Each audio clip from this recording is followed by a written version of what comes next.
The Lion of the tribe of Judah has come on the scene, but he shows up as a lamb, looking as if he had been slain. So now the stage is set for the Lamb to open up the 7 seals on the scroll. The only one worthy in all of heaven and earth and under the earth to open up these 7 seals, which may very well be the title deed to planet Earth, is Jesus Christ himself as the Lamb of God that appears to have been slain. So the stage is now set for the fireworks to begin. So welcome to our study of Revelation chapter 6 of our ongoing study of Apocalypse. So this chapter is going to be about the 4 horsemen and the first 6 seals of the 7 seals on the scroll. So you're going to get introduced to these really colorful characters known as the 4 horsemen of the apocalypse. So we're going to introduce you to all 4 of them, and then we're going to take a bit of a side trip into the Olivet Discourse in Matthew chapter 24,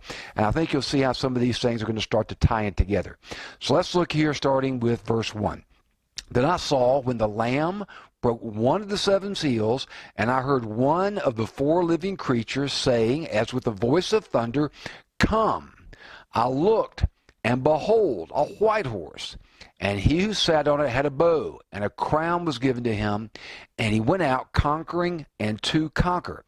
Now there has been a tremendous amount of debate about the identity of this first horseman, the one that's on a white horse. Many commentators are going to tell you they think this is Jesus himself. I'm going to disagree with that for reasons I'm going to share with you as we go through this initial study of chapter 6.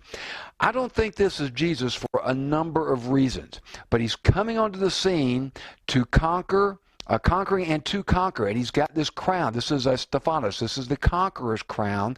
This is not the diadem. This is not the king's crown. It's the conqueror's crown. So he's the first one of the 4 horsemen to come onto the scene, and we'll take a look at his identity here in a little bit more detail in a moment. Then in verse 3, when he broke the 2nd seal, I heard the 2nd living creature saying, remember there's 4 living creatures, "Come." And another, a red horse, went out, and to him who sat on it, it was granted to take peace from the earth, and that men would slay one another, and a great sword was given to him. So now we have the 2nd horseman, the red horse. This is the horse depicting warfare. So we've got the first one, a white horse, going out to conquer, but the 2nd horse, the red horse, is the one that is bringing war onto the stage, and he's given this great sword. All right, let's go on to verse 5. When he broke the 3rd seal, I heard the 3rd living creature saying, "Come." I looked, and behold, a black horse, and he who sat on it had a pair of scales in his hand. Now, it's important for us to understand the symbolism that's taking place here. A set of scales, that's a sign of commerce, right? You would put a certain amount of one item on one side of the scales that you're trying to purchase, and the known weights on the other side would balance it out, so you know exactly how much you're paying for and what you're getting in return for the price. So it seems to be something to do with commerce here. And I heard, in verse 6, I heard something like a voice in the center of the 4 living creatures. Remember, the 4 living creatures around the throne, so this may very well be God himself speaking, "A quart of wheat for a denarius, and 3 quarts of barley for a denarius, and do not damage the oil and the wine." Now, a denarius was a designation of 1 day's wages for a day laborer, for somebody in that class, that economic class. So you're talking about a quart of wheat for 1 day's wages, 3 quarts of barley for 1 day's wages. Barley was a little bit inferior grain to wheat, so you could buy it a little bit cheaper. And don't damage the oil and the wine. That's interesting also. But there seems to be something going on here that depicts a scarcity of food, which often follows in the wake of warfare, as we well know. So there seems to be some type of a famine going on here, and greatly inflated food costs. So food may be becoming very scarce and certainly very expensive in whatever is being depicted by this 3rd horseman, or 3rd horse, the black horse. All right. Now, when the Lamb broke the 4th seal, I heard the voice of the fourth living creature. So each one of the living creatures is calling forth one of these four horsemen. One of the voice of the fourth living creature saying, "Come." And I looked, and behold, an ashen horse. Now that's the New American Standard Version that translates that word ashen. It's actually the Greek word chloros. Chloros literally means green. It's the same word that we get chlorophyll from, or chlorine from. It really and truly just means green. It doesn't mean ashen. It doesn't mean pale. It doesn't mean pale gray. We see various translations of this.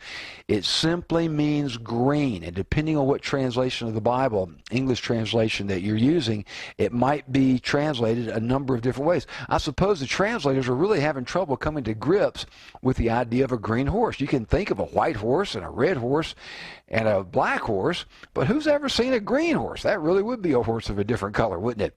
So it's translated in various ways, but the Greek word is chloros, and it just simply means green. It's always just translated green elsewhere in the Bible. Not pale green, not ashen green, not gray, none of the livid, any of these other translations that we see. It's simply green. And I think that might give us a clue to understanding what this green horse represents, this fourth horse. Now look at this. And he who sat on it had the name Death. This is the only one of the horsemen who we know for sure what their name is. Death is riding on this green horse, and Hades, the place of the dead, was following with him. Authority was given to them, to death and to Hades. This is going to be so important to us when we get toward the end of our Revelation study and we start looking at the lake of fire in Revelation 20. So stay tuned and track these two characters, death and Hades, who are being personified here. Authority was given to them over a fourth of the earth to kill with sword and with famine and with pestilence and by the wild beasts of the earth. And incidentally, the wild beast of the earth does not necessarily mean like a carnivorous animal of some type, like a lion or a tiger or a bear or whatever. Oh my, none of that kind of stuff. It doesn't necessarily. It could mean that. It doesn't necessarily mean that. The most dangerous beast of the earth, the most dangerous creatures on planet Earth, are the ones you can't see. They're the microscopic ones, and we know that all too well in the modern era, don't we, with COVID and other things that have come up. So it could be referring to that. We don't know for sure, but that would make a lot of sense in the aftermath of sword, famine, pestilence, wild beast. That word could literally mean any type of living creature here. So we don't know for sure what that means exactly, but it could. I just want to keep that in mind. It could mean microscopic organisms that are causing a lot of death. So here's a trivia question for you. How many horsemen are in Revelation? We always hear about the four horsemen of the apocalypse, but there's really five, because Jesus comes on a white horse. We're going to read about him coming on the white horse in all of his glory as the King of Kings in chapter 19 when we get to the second coming chapter. So stay tuned for that. So if you want to play around with people on the Bible trivia, ask them how many horsemen there are. There are really five. All right, so now we're going to take a little side trip here to help us understand more about these first four of the five horsemen of the apocalypse, because Jesus, when he was on planet Earth in human form, gave a confidential briefing to his disciples outlining the events surrounding his second coming. It's known as the Olivet Discourse. And I believe that the Olivet Discourse is the key to us understanding the identities of the four horsemen and decoding what exactly they mean. So let's take a side trip here to Matthew chapter 24. Now let's set the stage. Now they're in Jerusalem, Jesus and his disciples. So Jesus came out from the temple and was going away when his disciples came up to point out the temple buildings to him. So he's there at the temple, perhaps on the Temple Mount, perhaps we don't know for sure where the temple was. We'll talk about that here in this study, as a matter of fact. But they're coming out of the temple, and they've all the temple buildings around there, and the disciples point this out to him. And he said to them, "Do you not see all these things?" Talking about the temple and the temple buildings. "Truly I say to you, not one stone here will be left upon another, which will not be torn down." Now, this was this prophecy that Jesus gave at the beginning of Matthew 24 was fulfilled literally just a few decades later when Titus comes in, lays siege to Jerusalem, destroys the temple, takes it down stone by stone, levels the city. Not just the temple, he levels the city. I mean, just massacred, just men, women, and children. It was a terrible, terrible siege of Jerusalem. And it was also, not only was it the fulfillment of Matthew 24, we also see it pop up in Luke chapter 19. We looked at that in our study of the church age and the 70th week of Daniel, and I took you to that little exercise of computing the 69 weeks. How many days were those? 173,880 days, and how it pointed directly to Messiah the King, Jesus entering in the temple, entering into Jerusalem as the King mounted on a donkey, the foal of a donkey, which was a direct fulfillment of Zechariah 9, and we looked at how the days were exact. Gabriel's instructions to Daniel were precise to the day. His margin of error was 0. And because they did not recognize the day of their visitation, they were blinded. And also Jesus spoke the same curse that, or prophecy, that the buildings would be torn down stone by stone. All right, so not only is it a fulfillment of those prophecies given by Jesus, it's also a fulfillment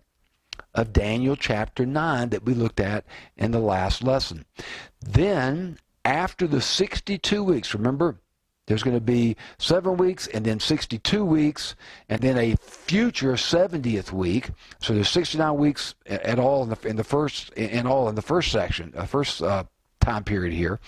Then after the 62 weeks, the Messiah will be cut off. That literally means to be killed. He'll cut off and have nothing. And the people of the prince who is to come. This is a key prophetic utterance here. We spent some time talking about Sir Robert Anderson's view of that. The prince who is to come, I believe, is a direct reference to the Antichrist, the coming largely world. We call him world ruler. He doesn't really rule the whole world, but he does rule a large part of it, apparently, in the end times, if we're to take these prophecies literally. But the people of the prince who is to come, not the prince who is to come, the people of the prince who is to come. So if we could identify who these people are, we get a clue as to who the prince is going to be. What people group will he come out of? So the people that destroyed the sanctuary and the city were Titus's legionnaires from the Roman legion that were the Syrian troops. So that may very well be a clue that the Antichrist, when he does show up on the scene, will be Syrian. And we'll look at that when we get to chapter 13 and do our study there. So the people of the prince who is to come will destroy the city and the sanctuary. So that's the destruction that took place in AD 70. So Gabriel has given Daniel this prophecy looking forward all the way to AD 70. And his end will come with a flood. Even to the end, there will be war. Desolations are determined. That word desolations will become really, really important to us here in just a minute. So we talked about this. The prince who is to come is a clue to the Antichrist. The people have destroyed the temple. And we'll dig into that in more detail when we get to chapter 13. Now let's go on a little bit deeper into the Olivet Discourse here.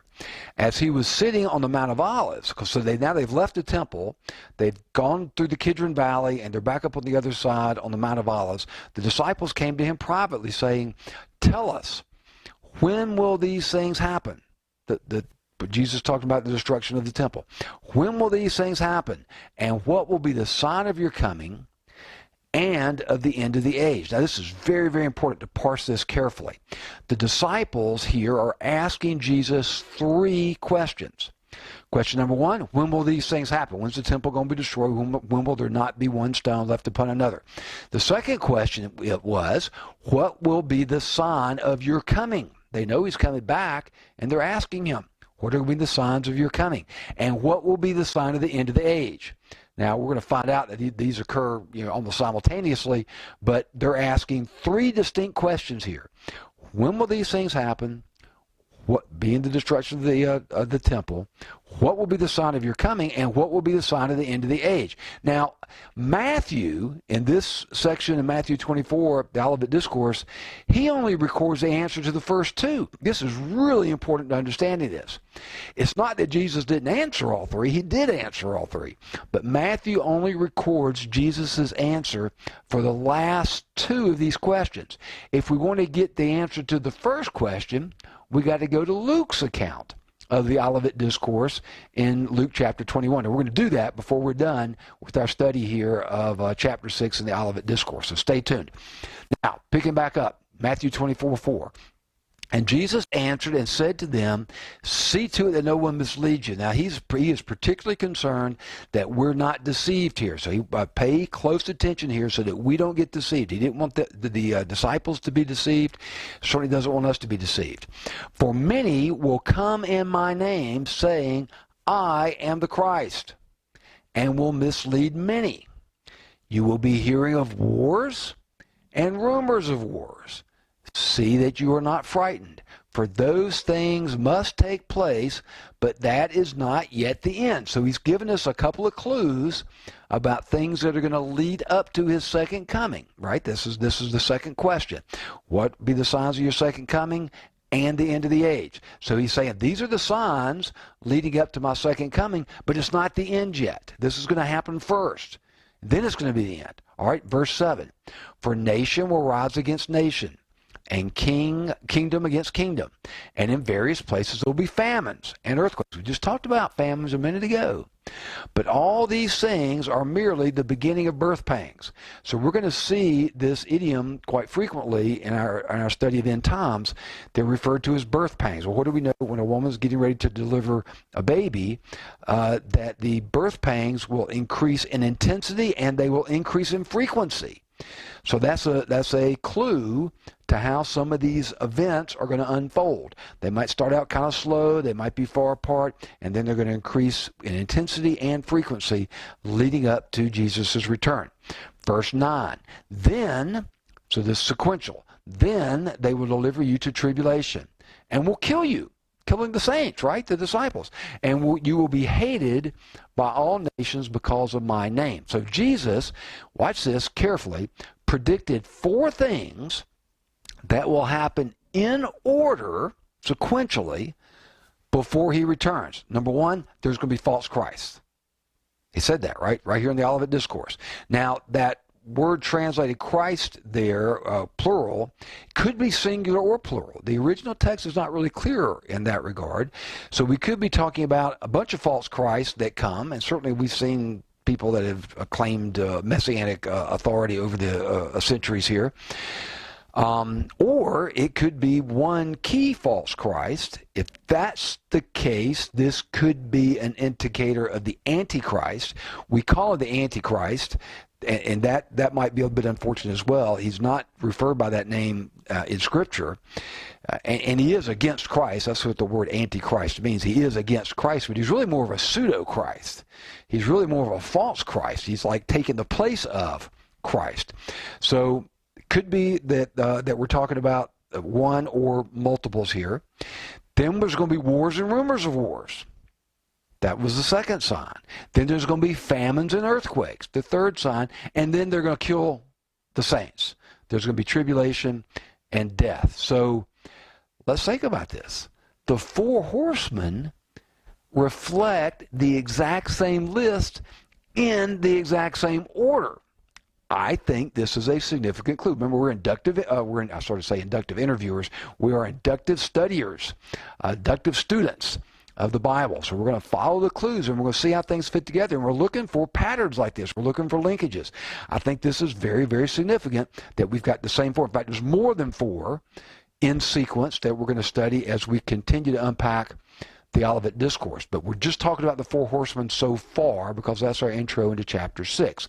So we've got the 4 horsemen reflecting the same list in the exact same order. The number 1 rider, the rider on the white horse, appears to be Christ. I think that's why many people misunderstand him as being the Messiah. He is depicted on a white horse in chapter 19. I've referenced that a number of times already. And he does come in as a conqueror when we get to Revelation chapter 19. But we're in Revelation chapter 6 here, talking about this rider on the white horse who is not specifically identified as Christ. We don't know for sure his identity. But the one in chapter 19, there won't be any doubt about that one. That's going to be Jesus for sure. So this could be a rider on a white horse that's pretending to be Christ. He's a false Christ. He's a pseudo-Christ. Secondly, if you're going to buy into the argument, and many people do, and I'm not trying to be overly critical, I'm just going to tell you where I fall out here. But if you're going to buy into the argument that the rider on the white horse from Revelation is Christ, well, he's in some pretty bad company. Because he's riding along with the red horse for war, and he's riding along with the black horse for famine, and he's riding along specifically with death and Hades. So that rider is in some pretty bad company. And also think about this. Jesus, the Lamb, is the one opening up the seals. So can you picture this? He's opening up the seal. That triggers the first horseman, the white horse. He jumps on his horse. He rides off to conquer, conquering and to conquer. And now somebody's got to open up the second seal, but the Lamb opens up the second seal as well. So there seems to be a contradiction here about this particular rider being Jesus. And also think about this. The rider is commanded to come forth by one of the living creatures. Now, Jesus is the King of Kings. He's God himself. He is not going to be answering to one of the living creatures. The living creatures certainly don't outrank him. So I think there's a number of pieces of that puzzle that indicate to me that the rider on the white horse is not Christ, but is a pseudo-Christ, perhaps even the Antichrist, but certainly representative of that group that Jesus refers to as the false Christ or false Christs, with an S, plural. So I'm going to tell you that it's not going to be Jesus. It may be the Antichrist. It certainly is a false Christ, in my opinion, from looking at this. Once again, be a good Berean, study it on your own, see what you think. The rider on the second horse is the red horse. He's bringing war. Jesus talked about wars and rumors of wars.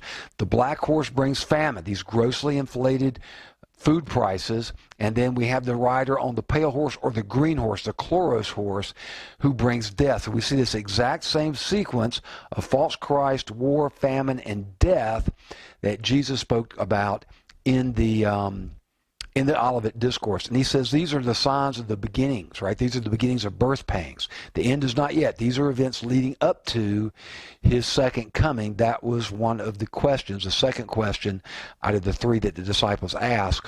What will be the signs of your coming? This will lead up to it, but it's not yet the end. He tells us that in the Olivet Discourse. So in our next session, we're going to continue our study of the Olivet Discourse. We're going to get some more clues that are going to let us know about the signs of Jesus' second coming and the end of the age.